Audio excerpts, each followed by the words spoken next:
of code and tell me how many branches should have been predicted or not predicted in that other piece of code. And there's a variety of different things you guys can do to look at your hardware and look at your running operating system and find other vantage point attacks. Like we said before, there's a LAN inside of your computer that connects all of these different peripherals you have on a bus. And each of those different peripherals has their own autonomous execution unit and its own autonomous DMA engine. And most of these peripherals rely on some notion of timing. Your NIC for retransmits, your wireless interface for beacons, your VGA. All these things have embedded time sources, but there's no one master time source that everything on the x86 platform uses. Timers are cheap. When you need a new timer, you put a new timer in. So all these different peripherals have their own local timing sources. Some of them are exposed directly to you. You can simply read them and use them to profile instructions that cause VM exits that shouldn't cause VM exits. But other timers are embedded and are not exported directly to you. But you can monitor behavior like retransmits or like network I/O or all sorts of latencies in I/O and things like that to infer the values of those counters and, again, time the instructions as they execute. Another one, model-specific MSRs. The MSRs on your chipset change from rev to rev of your machine. If you read from the wrong MSRs, you get model-specific interrupts or exceptions, right? You get like a GPF if you read from the wrong MSR. Not all of the MSRs are even documented. Talk to chipset vendors. They haven't written everything down. And then finally, all those peripherals themselves usually require access to the actual physical memory and themselves are not virtualized. You're not virtualizing the NIC, you're just virtualizing the instruction stream. So you can program other devices to make I/O requests from physical memory. They will see non-virtualized, actual, honest-to-God, non-masked physical memory. And you can use that to also scan physical memory and reconcile it to what you thought should have been there. So one of the things we did when we were implementing this was, what's the process you can go through for finding your own bugs or errata, like crashing glass? So what we did was the same process that anyone here can do, which is you basically get all the data sheets and errata for a particular chipset or processor you're interested in. And the data sheets tell you how it should behave. The errata tells you how it actually behaves.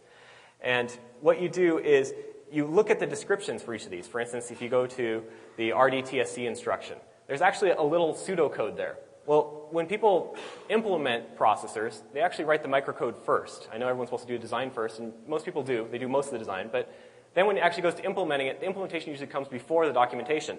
So what happens is someone goes and looks through the microcode and reads through it and says, okay, what are the orders of faults generated by this particular instruction? Okay, first it generates a GPF in this particular case. Then it generates undocumented instruction, undocumented opcode. Okay, so now you know the way the hardware behaves and the way it's supposed to behave.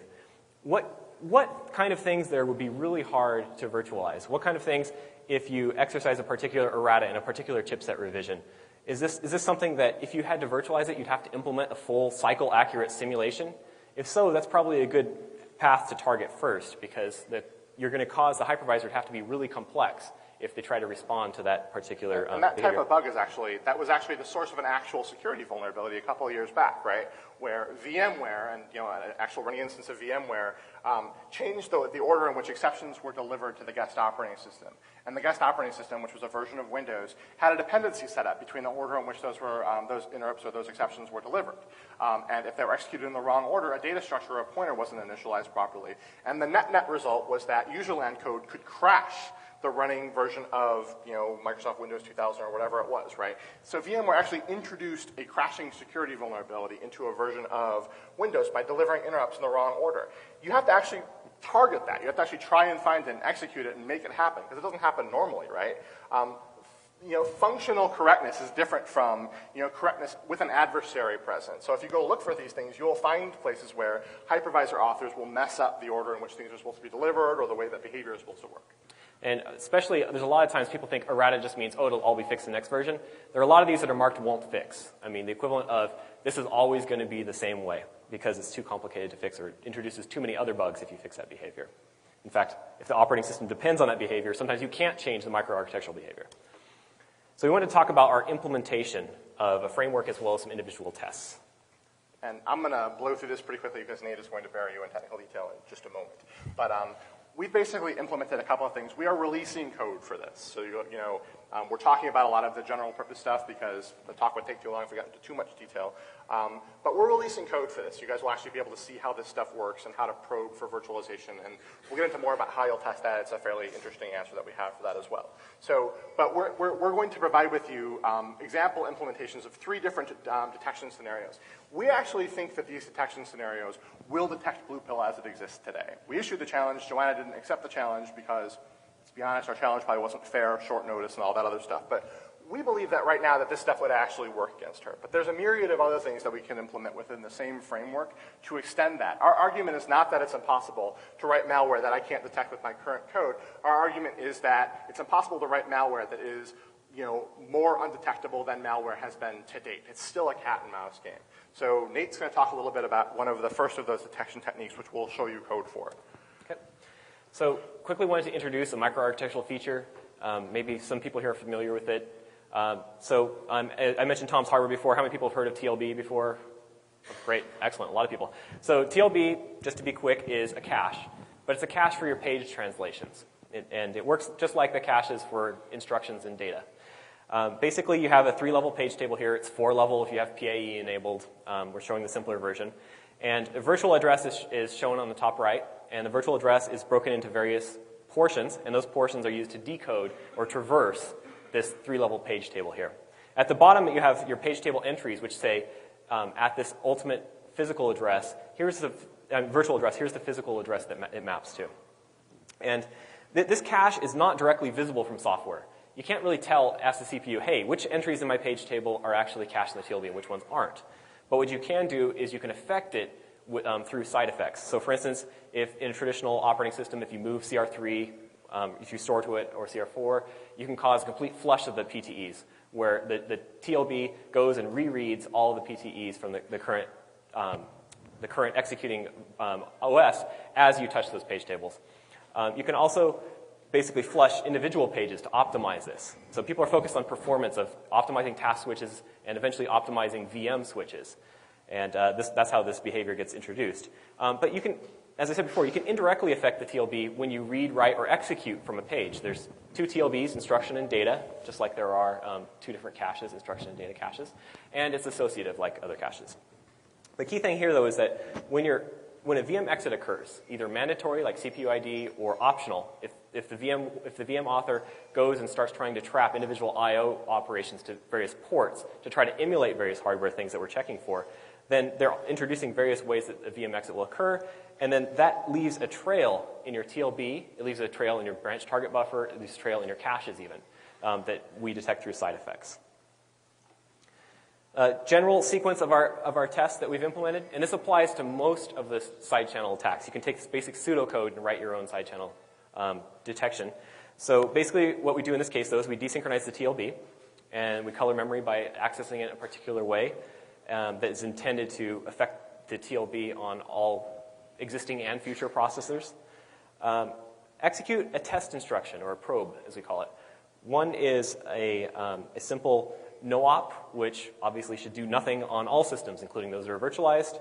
And we also execute CPU ID, which should do nothing on non-virtualized instances and should do something very drastic on virtualized instances. Then finally, we read memory to observe the side effects in the TLB. We tried to represent this graphically, and go ahead and take some time to look at this. Basically, there are several different phases of this. And the first phase is where everything's synchronized. And this is what your OS tries to maintain the system in for performance reasons. You want the TLB to match as closely as possible to the PTEs that you're actually using. Otherwise, every memory access gets slowed down. That's the whole reason the TLB exists. So in this case, your operating system does things, and even your hypervisor does things to try to optimize the mappings and make sure that they're all coherent. Well, what we do is we take that initial state, and we intentionally desynchronize it. So what we do is we write to some page table entries without notifying the processor that, hey, we've changed some things, you need to reload your cache. And that's what we're supposed to do, but in this case, we're not doing it for a particular reason, which is once it's desynchronized, at this point, we can detect the side effects of the size of the TLB, and we can also do timing using this. So basically, in 2 cases, let's assume we are virtualized. The first case, 3A, shows where we are virtualized and the CPU ID, for instance, caused a VM exit. in the VT system? Well, in this case, basically, there's an entire TLB flush. So when we come back and we start running again, we'll find that the TLB is basically been emptied for us. Well, CPU ID is not supposed to do that. It doesn't touch memory. It only touches registers, and it doesn't do any branching, definitely. That's not a timing difference, right? That's a functional difference, right? By desynchronizing the TLB, we gain the ability to essentially set it up so the same address in two different contexts points to two different pieces of memory, depending on how you're actually accessing that memory.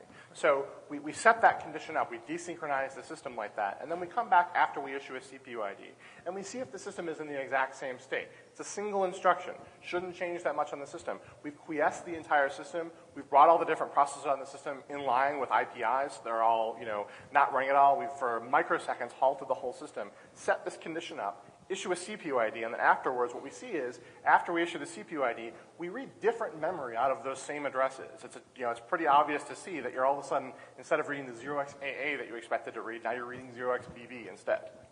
So if you see in the bottom case, AMD has introduced an optimization here where they use something called ACID, which makes it so the entire TLB doesn't get flushed.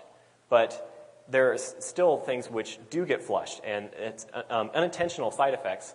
But you can see here the three green pages at the bottom are some pages that have unintentionally leaked from a hypervisor. There's a little dispute about this, that, hey, ACID's magic, it's going to fix everything, we can make TLB entries never get flushed. And that's not actually true. ASID is application space ID. It's kind of a new feature in AMD processors, which tries to prevent unnecessary flushes of the TLB, for instance, during VM entries and exits, by tagging individual TLB entries. So now the processor knows at a microarchitectural level which VM instance created these TLBs originally.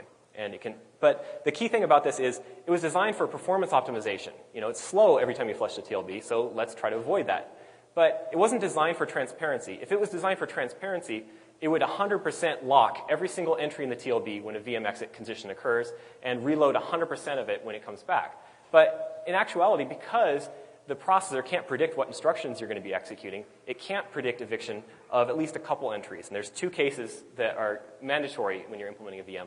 One's that you have to read the status that caused you to exit to figure out what you're going to virtualize. So there's one page that leaks there. And second of all, you need to run at least one instruction in your hypervisor. Otherwise, it's not very much of a hypervisor at all. And when that instruction executes, you now evicted one instruction TLB entry. And if you have a really small hypervisor and you pack it into 4K of memory, you could use a 2 meg super page, for instance, you could avoid actually evicting too many. But there's still a small side effect that's directly observable in the size of the TLB after we've run our test. And again, the perception is that, because of, my slide's coming up next, I might as well stand. Okay. The perception is that you're only leaking 1 or 2 TLB entries there, so it's going to be hard with any precision to time those out. But again, I want to repeat the fact that this is a functional difference. We had memory that was marked all AAA before. We issued CPU ID. You leaked the TLB entry. I don't notice the timing difference because of that. What I notice is that I'm reading through a string of memory that's all supposed to be AAA. All of a sudden, I get a BBBB there for some reason, right? That's a leaked page in there. So it's a dead giveaway when you actually execute, unless you can find a way to make sure that none of your TLB stuff leaks.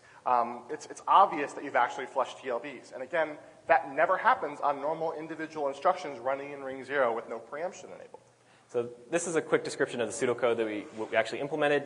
He talks about how you fill a page with A, you point the PTEs at it without flushing the TLB, you look for B. Once you found it, you've sized your TLB. You found there were 20 entries in it before we ran.